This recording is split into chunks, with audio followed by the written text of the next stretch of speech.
Mm, Good morning, everybody. I'm BJ Miller, palliative care doctor-age person. Um, Happy to be together again, guys. For this is our, our caregiver series ongoing with some frequency. We do these, so I'm not sure how many of you out there today are new, but if you are, welcome. These are meant to be informal, safe places to think and feel. I usually start them off with some slides. We'll cut to those in a second. Just basic level setting, some basics of the mechanics of caregiving, which is, it's more like kind of get that up and out of the way in some level, to get to psychological, emotional issues, other things that come along with the picture, but aren't necessarily given a lot of time and space. So that's the purpose of what we're doing here. It is meant to be intimate. Hopefully I won't go on too long, and then we'll get to questions and discussion and comments. And among us here are a bunch of people who I'm here talking about caregiving, but a lot of people, a lot of you are actually doing that. So please, I hope you'll feel comfortable chiming in, saying just about anything. And please hold this space, guys, with some respect and some privacy, I suppose. We'll default to using your names, your first names, but if you don't want to be your name used, just put that in the question in the chat, and I'll cut to Sonia in a second to comment about that. But this is meant to be a safe place to say just about anything. So I hope you'll take advantage of that. And if you just want to listen, that's cool too. Okay, so I'm gonna cut with all that. I'm gonna cut over the slides and we'll get going. By the way, happy almost Memorial Day weekend. All right, here we go. All right, so here we are. Over to you, Sonia. Thanks, BJ. And thanks everyone for being here before a long weekend. Just wanted to let you know the two ways that you can interact with us here. So after BJ is done going over the generalities of caregiving and different topics, we'll kind of cut to everybody to see what questions you might want to ask. And there are two ways you can do this. You can either raise your hand and we will unmute you and you can verbally ask your question out loud. And if you would prefer to not speak out loud, you can type your question into the question area and we will read it aloud and answer it. And as BJ mentioned, if you would like us to not mention your name, please just make a note that says, please keep me anonymous in the question area, and we will do so. So raising your hand to ask verbally or typing your question and we will read it and answer it for you. Thanks, everyone. Thank you, Sonia. By the way, everyone, Sonia just got her second injection, so is feeling a little punk, so extra thankful to her for showing up this morning. Gosh, I hope I didn't just out you medically, Sonia. We're in a safe group. I feel comfortable here with everyone. I've had my second vaccine, everybody. It's out. The cat is out of the bag. Anyway, yeah, thank you. HIPAA be damned. Okay, here we go. So what does it mean to take on this role? I mean, by the way, for those of you guys who have been through this rigmarole with us a few times, just enjoy the pictures that Sonia hunts, by the way. She's the one who finds these beautiful images. Okay, so what does it mean to take on the role of caregiver? For starters, I just want to call out the sort of silliness of language. Well, I have reverence for language, but it can be misleading. Caregiving or caretaking, it's sort of, either way, whatever word we choose, often sort of implies a one-way street. So sure, what it means to take on the role of caregiver, sure. That means you are expressly linking your sort of time and energy, and on some level your well-being, to that of another. This can come in the form of being a family member or a friend or a professional caregiver, home health aides, direct care workers, CNAs, you name it. I suppose physicians should be considered caregivers too.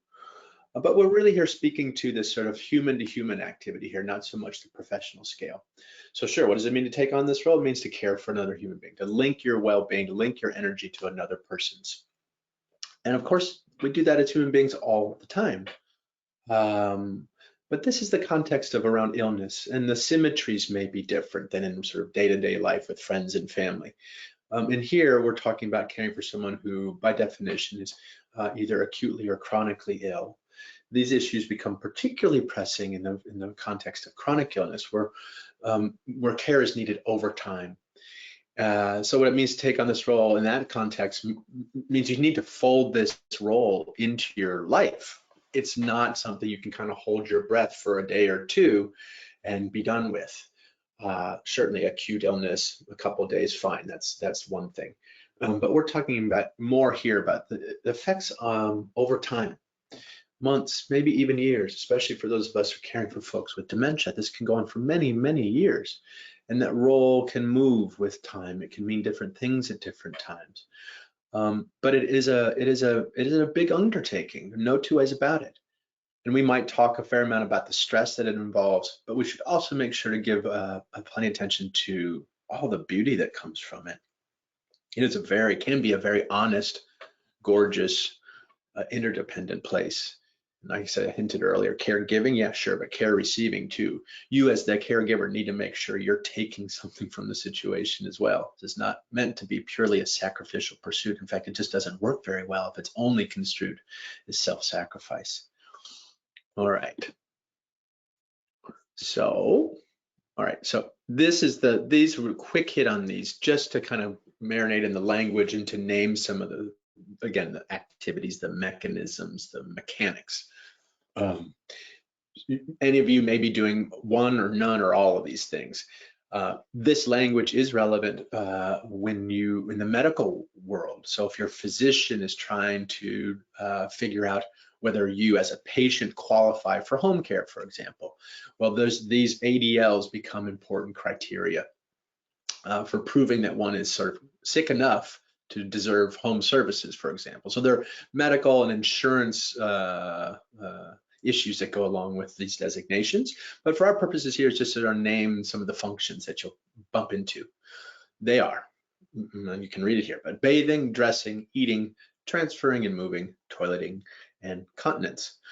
Those words are pretty straight ahead. Bathing, of course, that may be a sponge bath in a bed, that may be helping someone to the shower or a roll-in shower, preferably, depending on the situation, of course, or a bath.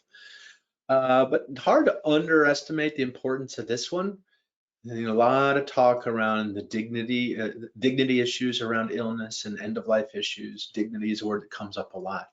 And when you drill down what dignity means to many people, it often comes back to things like these ADLs. Bathing. Is a person left to be sitting in their own stuff for hours and days on end? I think we all know there's a sort of poignancy of a shower to sort of change a day.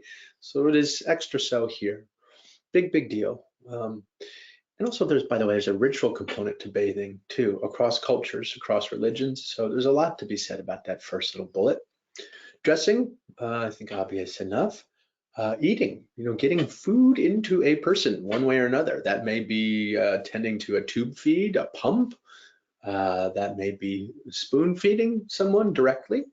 That may mean cooking for someone, ordering out, whatever it is, but helping to ensure that nutrition is getting into your person, if that's appropriate. Here's a good moment to kind of tangent. Eating in the end of life or certain situations with certain illnesses, sometimes nutrition can actually become a source can be a problem. So this is particularly so at the end of life, or forcing food into someone, which can feel like nurturing them. Nutrition, nurture, food, it's a deep psychological attachment there. But there comes a time where actually food can hurt somebody, and that's common at the end of life. So forgive the tangent, but just want to note that here. Transferring and moving, very, very important to do that safely. To get someone from lying down to sitting, or from sitting to standing, or from standing to get out of bed, or transfer into a wheelchair or a bedside commode, or whatever it may be. That's where a lot of the action can often be for those of us who are sort of physically challenged with amputations, my situation, or paraplegia or quadriplegia, polio. All sorts of issues can result in difficulty moving one's body through space, and your job as caregiver to help them do so. This is also where a lot of injuries crop up. So learning how to move someone is a really, really important skill. If you have access to physical therapists, occupational therapists, these guys can be super, super helpful, training you how to move another person safely. It's a big, big problem. I mean, people do get injured in the role of caregiving, not infrequently. Back injuries are very common for this very reason.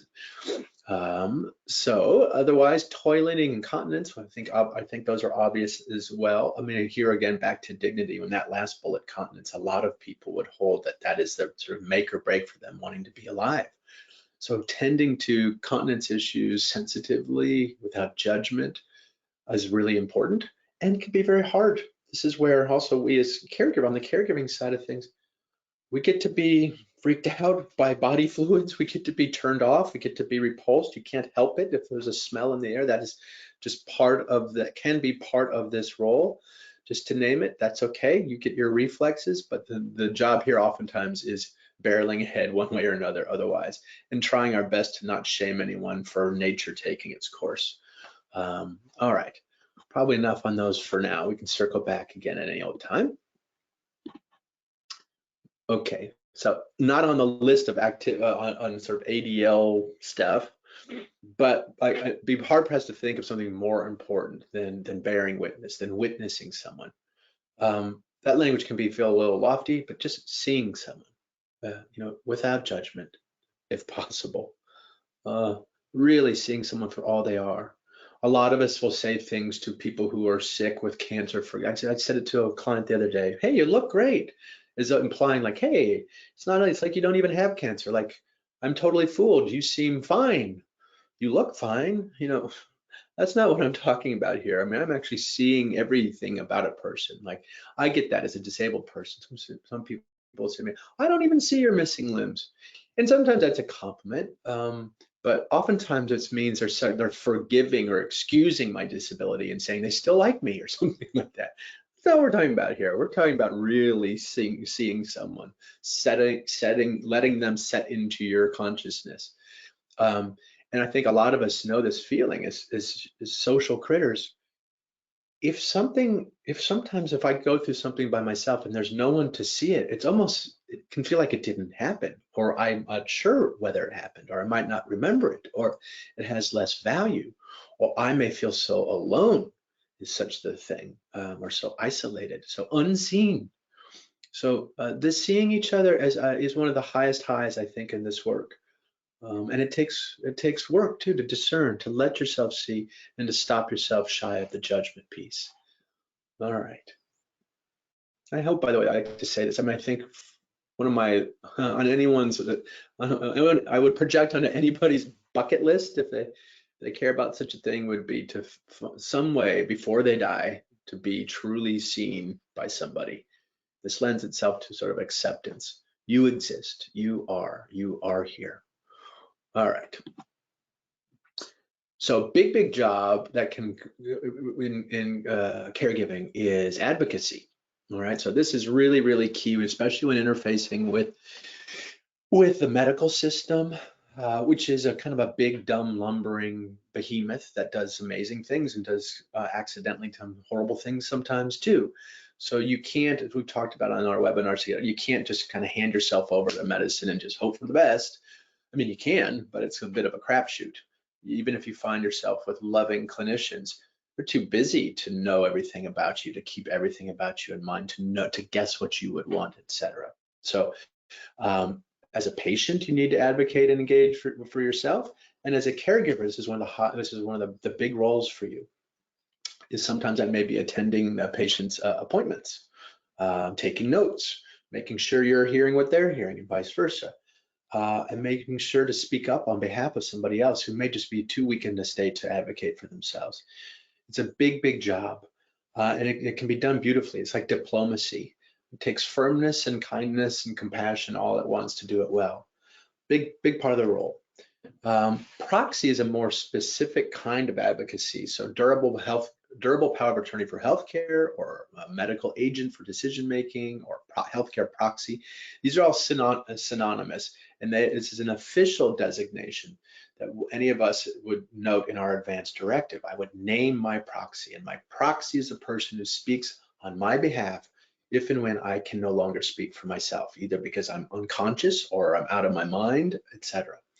So proxy is a kind of advocacy that's more official and has some real duties to it. You are officially speaking on behalf of this person, and medical decisions will come to you as the proxy on behalf of the patient. An important, really important role. Not always the piece of the puzzle for caregiving in general, but can be. Informal versus formal caregivers. Okay, this is languaging just to kind of get ourselves in the mix. And if you'll hear these words, if you bump around the industry of caring and healthcare. So informal caregivers are, that means you're not being paid. That means you're generally speaking a neighbor, a family member, or a friend. You're there as a fellow human being. That's your way into the situation. Formal caregivers are generally professional caregivers.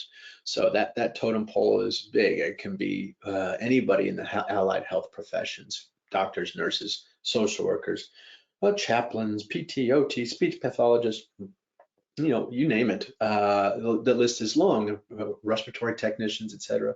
These are kinds of formal caregiving. In general, though, when we use that word in the caregiving realm, we're usually talking about what's called the direct care workforce. That's newer language to kind of lump certified nursing assistants, home health aides, and personal care attendants into some sort of tranche. They're different in some ways, so designations mean different things. But in general, this is the lowest rung on the paid caregiving, the formal caregiving ladder. Which is a sad comment because there's a precious little work that's more important than the work of a home health aide or CNA or personal care attendant. It's deeply intimate.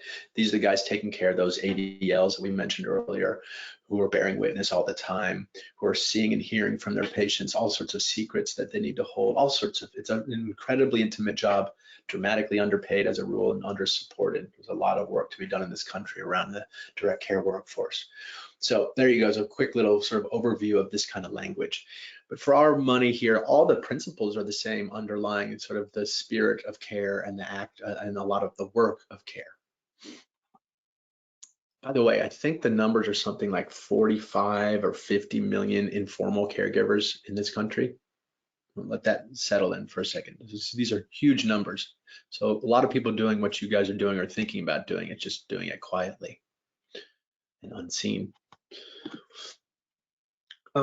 Someone pointed out to us on a recent webinar this very important piece, which is the particulars of kids who find themselves in caregiving roles. So it's an important designation because it's important to call out because kids are kids. Kids, as we say in medicine, kids are not just little adults. It's different developmentally, their needs are different, their view of the world is different from that of an adult. And there's a vulnerability and an innocence to take into account. And still, for so many reasons, a lot of young people, kids, find themselves in a caregiving role for a family member most commonly. And that can be a beautifully maturing phenomenon for a child, a way to see, to feel interdependence, to feel purpose, to feel love, and how messy it can be and how it plays out in this world. It can be incredibly maturing, beautiful, remarkable experience. And if you're not careful, of course, it can crowd out some of the activities of being a kid, the activities of childhood, the way of being, the innocence of childhood. And of course, asking a child to mature before his or her time has repercussions. So it's very important for kids who are caregivers to find time to be kids too, to not confuse them with precocious or ahead of their time people. This is a really, really key thing. And so supporting a child who's a caregiver has a different quality to it. So caregiving and work, well, huge issue. I was mentioned earlier, millions and millions of us in this country are caregiving one way or another. And most of those people also trying to hold down a job, or the sandwich generation, meaning they've got young kids at home and also taking care of an elder parent or relative. It's incredibly taxing, to say the least. Our country, the way so far, in the policy standpoint, we don't generally have a lot of not generous paid leave. There's not a lot of support for caregivers in the professional realm. we're working on that. Many people are working that, trying to kind of work through employers as a way to support caregivers who are trying to hold down a job too. The economic cost is amazing. I mean, billions of dollars of lost productivity, absenteeism, presenteeism. So there are huge economic incentives to focus here, as well as moral and social imperatives too. Big deal. Hopefully in these coming years, we'll be hearing more of this as the population ages and these issues become more and more obvious.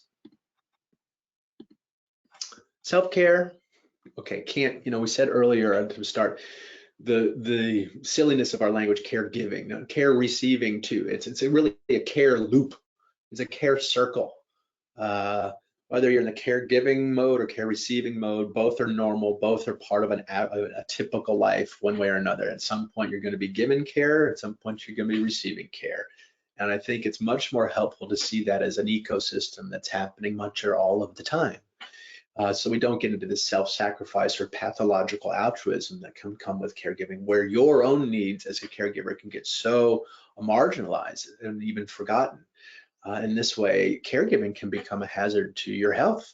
There are true health consequences, not just of pulling your muscle in your back, lifting someone, but psychologically, stress-wise, heart attacks, all sorts of coronary artery disease, all sorts of things are more prevalent in caregivers, especially folks caring for people with dementia. It's just really hard. And the reason to name that again and again is not to say, oh gosh, try to avoid caregiving you can. It really is hard. It's nor to say, no. If you're going to take on this work, you need to extra prioritize your own needs in the mix. It's just the basic math of knowing if your tank is empty, then you have nothing to offer somebody else. Common parlance these days is putting on your face mask, and the airplane thing. If you put on your own mask first before helping others. It always struck me as a little tricky, but it's true enough. It is true enough. And a lot of us in the helping professions, one way or another, are pretty terrible at self-care. So we've absorbed this idea that we're here to support another human being, our own needs be damned. And there can even be a little pride in that. Like, I don't need anything. I'm here to help you. I don't have any needs. Well, doing that, like, you're going to burn out, and you're also sort of negating your own humanity in this mix too. And it has a way of shaming the patient in some way. Like, gosh, this guy has no needs. I have so many needs. What a bummer. Poor me. Poor this person. He's got to be with me or whatever. I mean, the fallout of that thinking is profound. So one way or another, we have to uptick our own care as caregivers in this mix. It's essential. It is part of our homework. When I'm teaching medical students, this is your homework to tend to your life. This is how you learn what it's like to be vulnerable, what it's like to need someone, because we all do. All right. Oh, whoop, whoop, whoop, I always do that. Okay, so I'm gonna come back on here, guys. I'm gonna cut the slides out. And then let's go to questiones, comments, anything bubbling up for you guys. Love stories. Anyone want to share their own experience? This is a great place to share tips and tricks. Because caregiving is a skill and one can get good at it. So anybody out there want to jump in with us?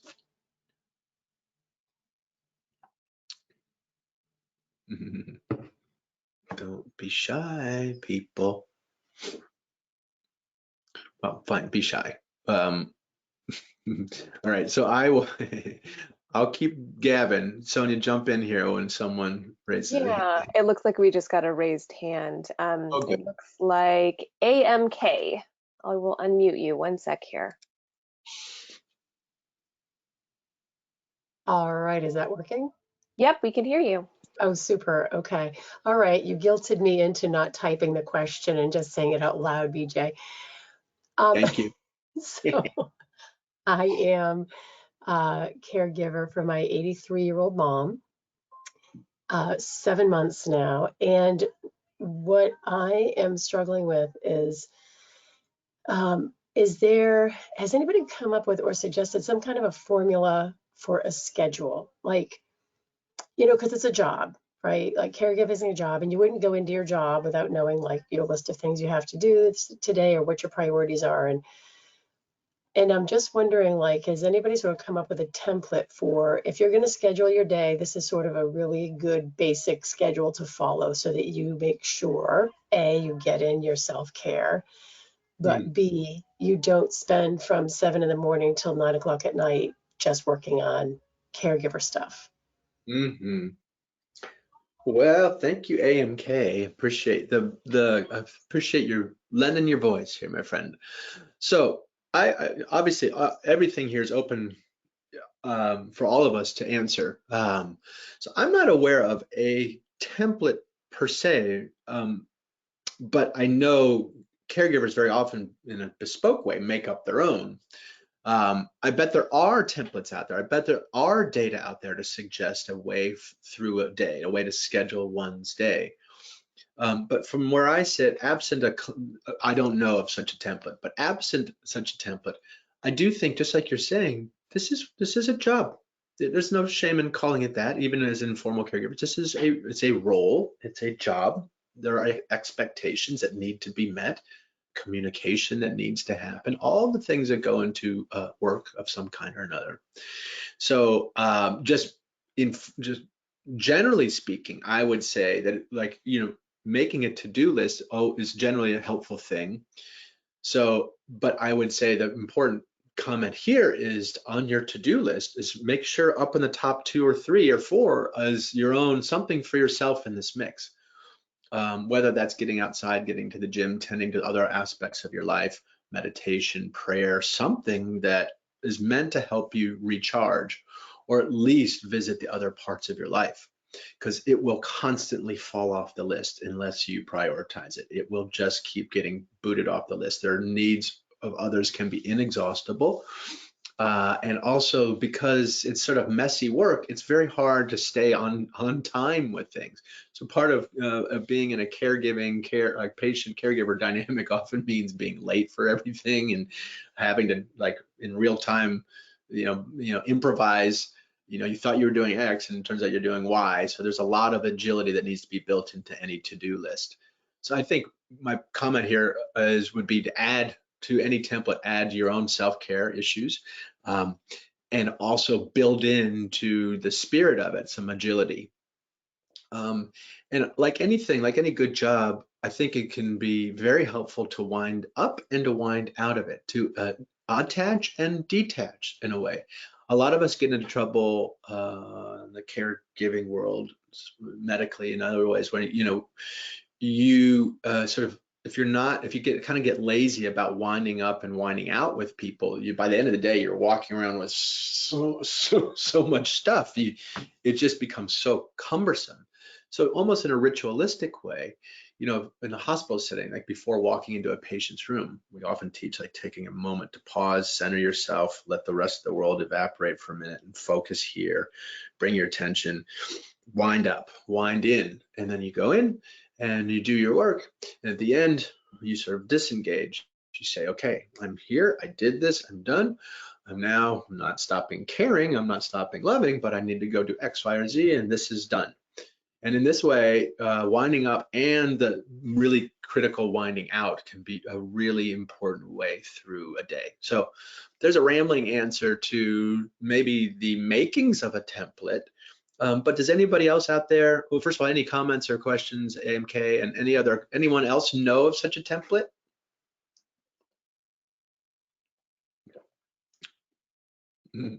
Well, maybe AMK, you could make one.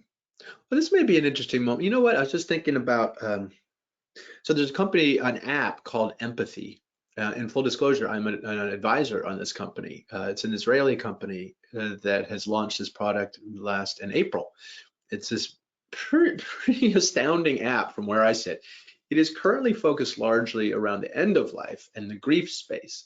So this is tangent here, but through that app, first of all, somehow magically with a swipe of a finger allows you to close bank accounts, cable accounts, social media stuff, organize death certificates, interplay with a funeral home. It's a kind of astounding what this app is able to do and how it can clear some of the chaos around caregiving, at least at the end of life.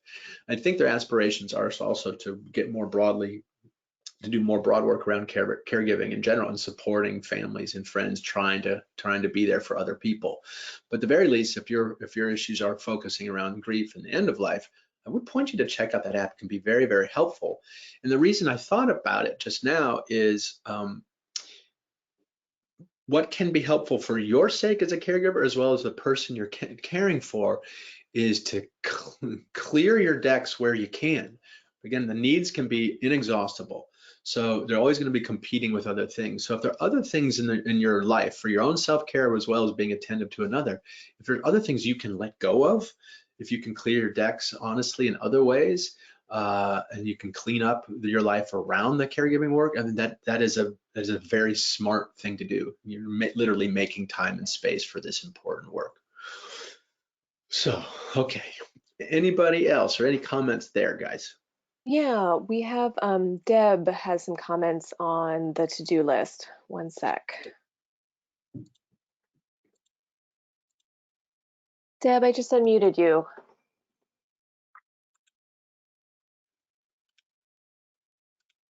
You might have to unmute yourself on your end.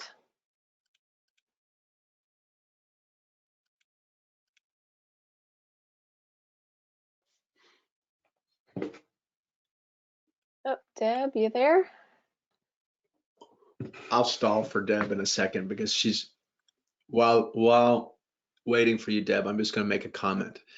I think even as we talk about a to-do list, I think part of what should also go on that to-do list is to remind yourself that this is more about love than a to-do list. That a to-do list can sound reductive as hell, and it's also a good moment to remember. And I haven't really commented on this. A lot of the work of caregiving is being emotionally present, emotionally in tuned. That's hard to put on a to-do list. So it's not just what you're doing, but how you're doing it is so key and changes the qualitative experience of caring and being cared for, of human engagement. So like everything else, how we do things really matters, not just that we do them.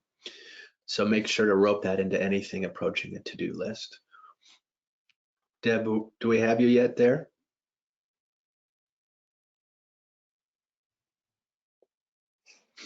Okay, well.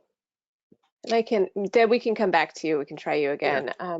It looks like Esther has her hand up as well. One sec.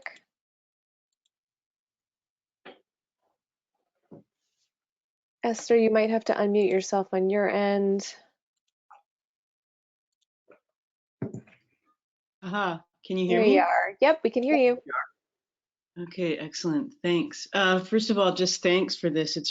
It's really great to just touch base with it. And I have to say that I was a little bit surprised to feel a bit emotional, as it just triggered not triggered, I kind of hate that word, as it reminded me of some of going through this journey with my own mom years ago, who was dying of cancer. Just those words that were up there, the bathing, dressing, eating, was like, whoa, okay, flooded with lots of visuals and memories of all of that stuff. So, which is really great, because I'm in the position right now of being involved in supporting caregivers through a caregivers support group. And so this is super valuable. And just so that's all rambling, to get to the point of kind of saying that idea of the, making room. A couple thoughts came up in terms of the making room for the big, for this big job, clearing your decks when you can. I sometimes wonder if something that might come up for folks when their caregiving is, or I've observed, is not wanting to let go of some of those things, because it feels like I've had some comments around, I'm losing myself. I can't, there's sometimes maybe a resentment, and which I think is really okay and really normal and going to come up around, I'm clearing these decks, I'm giving up these parts of my life that I don't want to. I can't do this anymore. I can't do that anymore. And so I just sort of wanted to throw that out there, because I think that sometimes comes up for folks. So then we can get into a place of, well, I want to clear the decks, but I also don't want to clear the decks, and that's a bit of a quandary. Does that make sense? Oh, yeah, baby, it does. Thank you, Esther. Super duper sense here. So let's open that up a little bit. One is, so clearing the decks. So let's refine that comment a little bit. The best case, the way it's where it can be really wonderful is it can be sort of an excuse to let go of stuff you'd really like to let go of, and to not worry about some things you really would like to not worry about. There is a perspective making, not just sort of energy preservation, but a perspective making piece of this work. I bet you know what I'm talking about, Esther, where it changes how you see the world. It can be deeply moving and deeply affecting how being with someone in the depths of vulnerability, being with yourself in the depths of vulnerability, and sharing that space is profound. I talk to so many folks who, family members who before a patient's death are burning out, and on some level, if they'll be honest, they're almost looking forward to the death because they just can't do this any longer. You know, on some version of that is common, often unspoken, but really normal. Really and then normal. Yeah, super normal. I mean, it'd be weird if you didn't feel that. And this is why another reason to do these kinds of webinars where we can actually say things like that out loud. But to follow the reasoning out for a moment, it's often the case too that when I speak with that same family member after the death or down the road, you also can get the feeling, maybe you're having this feeling too, Esther, where you look back on that really difficult time with profound love and nostalgia and wish for those times that you were so. I often find a way to say to family members before death, like, just remember, someday you're actually going to miss this moment that is so hard. And I'd like to mention that for folks because then they're more keen to note it and remember it in that way. And then when they circle back and feel this love, these complex feelings rush in, it's like you can get engaged with a bigger truth. And it's hard to be away from this bigger truth or something like that. You tell me, Esther, your own experience. But I guess I was going on there to say, there's this beautiful perspective making that can happen too. And if you you can let it catalyze changes you've been wanting to make in your own life. So clearing the decks, letting go of certain things. That can be a wonderful sort of side effect. Hey, like I've got more important things to do. And that's a great excuse. To your point, that means that's different from letting go of parts of yourself that you don't want to let go, that you don't want to lose. That's a very different enterprise. So anyway, I'm rambling a little bit, but do my comments make sense to you, Esther? Yeah, absolutely. There's lots that just kind of madly jotting down a few notes and thoughts as well. Just so yes, personally, in terms of my experience with my mom and other scenarios, for sure it was incredibly profound, and there's a depth and an opening that can happen, and my sister and I used to sit on the back deck after a long day and go, like, we would, full disclosure, we'd sit and drink beer and clamato juice, beer and clams that my sister would make, and like with our eyebrows raised to our hairlines, kind of laughing and crying and going, holy cow, what the heck was that thing that happened today? Like, nobody told us about that thing happening.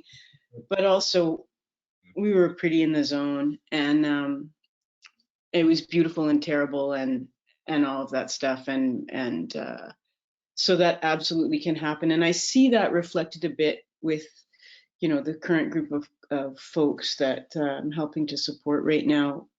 There's bits of that coming up. There are, so that's, first of all, personally, I really resonate with, I hear what you're saying, and it's great to just think about maybe dropping some of those seeds in, and the folks are doing that a little bit themselves, of course, but just gently guiding back to that it's helpful to think about some of that there's this flip side and this very profound, connected, beautiful thing that can happen. And I will just share this because now I'm rambling again. That's beautiful. One of the folks that I've been supporting, they brought up a really beautiful thing and said, you know, I do remind myself that this is the only time I'm going to get to do this. Mm-hmm. And I just thought, wow, yeah. And everybody kind of paused for a moment. Like, this is the only time I'm never going to get to do this again with my mom or with my partner. You know, I'm never going to get to do this journey again in this way with this person. And it's a similar kind of thing to what you were saying, I think. Yeah.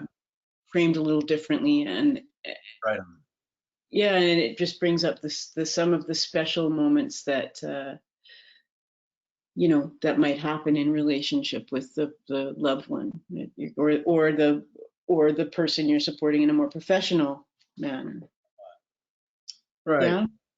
Right on. Yeah. So good. And because I think, you know, sort of pinning these moments and drawing our attention to them in real time, ideally, so we can actually, it's like it can be a sweet little jolt to be present, to be attuned, Mm-hmm. to appreciate what's happening while it's happening. I mean, I think for most of us that generally the appreciation often happens later, and that can come in a sort of a packaged with some regrets. Mm-hmm. But the more we can bring ourselves present and attuned to the situation, the intimacy that's happening, the connection that are happening. I mean, intimacy and connection, this is the highest, some of the highest highs of a lifetime. And this is so much of this work. So, right. So as hard as it can be, noting the beauty along the way too. And it's not like we're saying here, right? It's not either or. It's not beautiful or horrible. It's both. Both And this is and. this act can teach us so much, is to build the capacity to hold all these feelings and thoughts at once and not force ourselves to choose one or the other, to be happy or sad, or be, you know, actually life's much more complicated and more interesting than that. And this act can build this capaciousness to sit with all of that at the same time. Mm-hmm. Does that sound right to you, Esther? Yeah, absolutely. Absolutely. And you know, that thing about the dropping into the present moment, and I kind of just being in the zone. I don't know how else to describe it there, but dropping into present moment. I mean, we can extend it beyond like a end of life care or caregiving, just for life in general. Mm-hmm. Does suddenly create kind of an expansiveness. Mm-hmm. Like, we can it allows us to tap into this sort of sense of, you know, whatever madness is happening right now. Mm-hmm. It's okay. It's right. It's okay. There's like, it's a vertical. There's this real depth, and it goes up and it goes down. And so that's a great reminder too, that idea of just those little moments, those little moments of being able to be present, Right. of noticing them and letting them go, kind of thing. But it allows this expansion, and that can be, I think, really protective in terms of helping to, in terms of care, you know, caregiving and caregiving burnout. Mm. Can kind of fill that well a little bit as well. So just being able to notice, I think, those present moments can be like, oh, okay, I got a little bit of gas in the tank. They can be nurturing and feeding. Right. I talk about of water with the folks a little bit. You gotta, you know, you might not be able to get the long drink right now, like the big, huge glass of water is not going to come, because this is long haul stuff. So sips of water, whatever right. Water you can get. So yeah.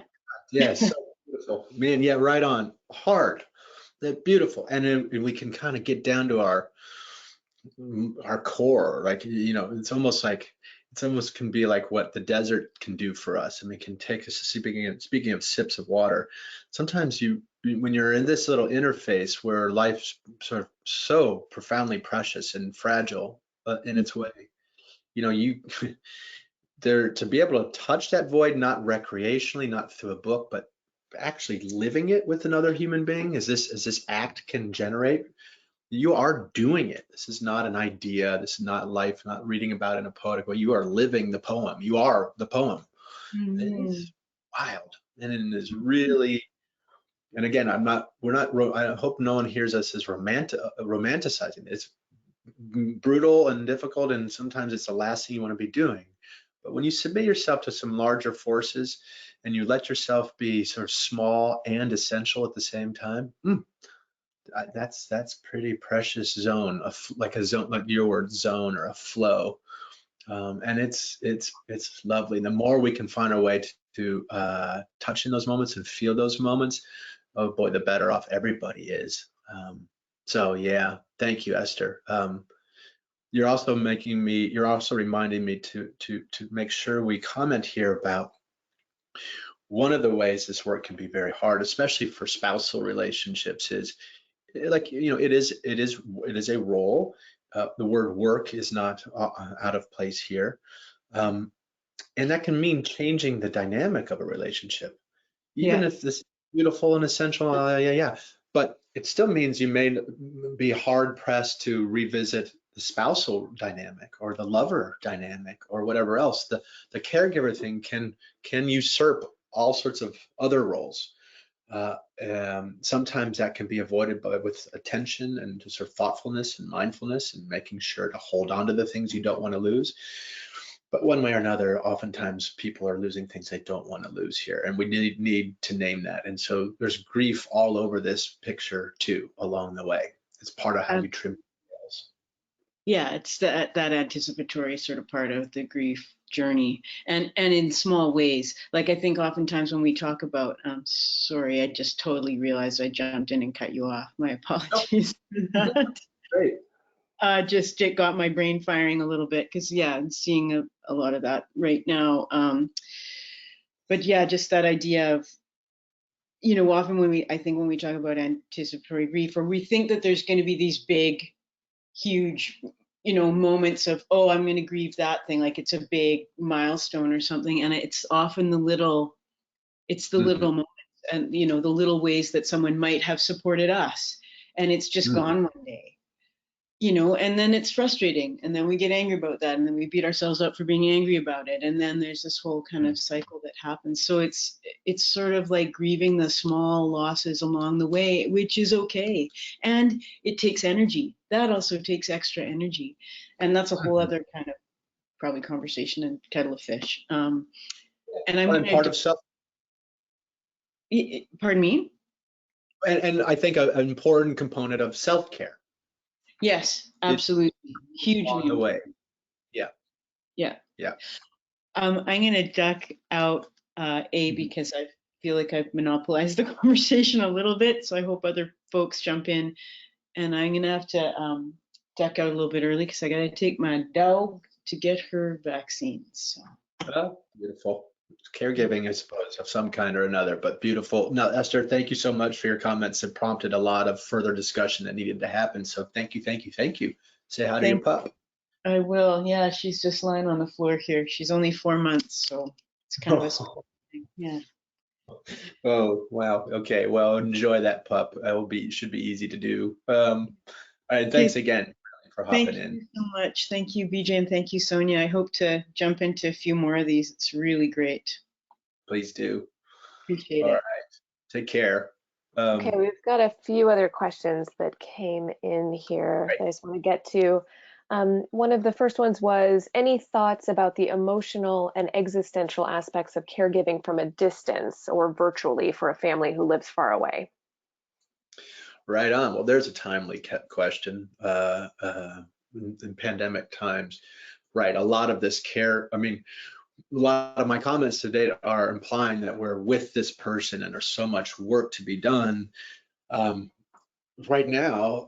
And in general, oftentimes people live all over the place now. One of the hard things about caregiving can be the limitations, like that all the things that you aren't able to get to do because of spatial issues. Like, if you're across the country, there's only so much that can be done through a video screen. So all my comments are implying that there's this big workload to be done, but there's another kind of stress, which is there's a workload to be done and you can't get to it. You don't get to do it one way or another. So right on. Here too, I think, as always, I think the existential framing here is caregiving, care receiving. This dynamic is filled with loss at its no matter how, like, let's say you're rich as stink, you can afford all the gear, professional caregivers, whatever.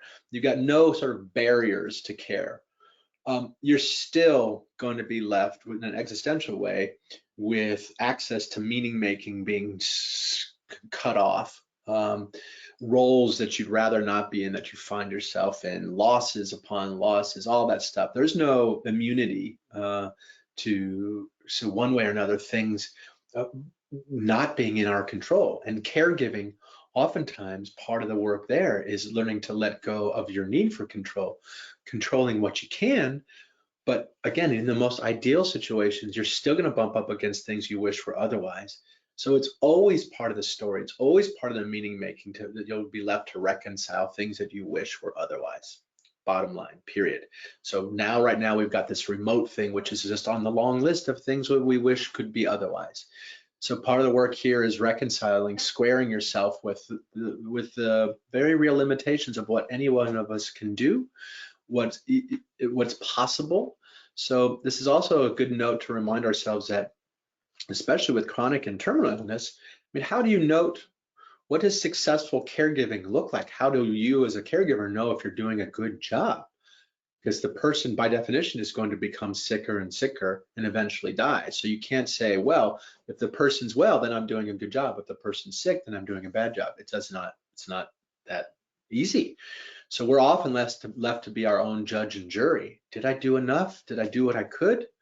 And in this situation, back to your good question, remotely, you're even further limited. So did I do enough? Did I check in? Okay. Did I think to ask some questions? Okay. Did I look for some local support? Okay. But in the end, you're left with caregiving is largely being an internal process. And one of the reasons to set up caregiving beyond just the mechanisms of it is to call out this underlying love thing that needs to be in the mix one way or another. You may use a different word, especially if you're a professional caregiver, but one way or another, love is all over this. And so if I'm checking myself, did I do enough? Did I do what I could do? Sometimes on my list of things to check would be like, did I pause and just feel that person from afar? Did I close my eyes and look inside? Did I go inward and tend to the relationship inside me with this person? Did I love this person? Did I put that sort of vibe out in the world, not to be too California about it? But I think that's a very important part of this process, no matter what. Dealing with losses and things outside of your control is always an issue, no matter what, like we're saying.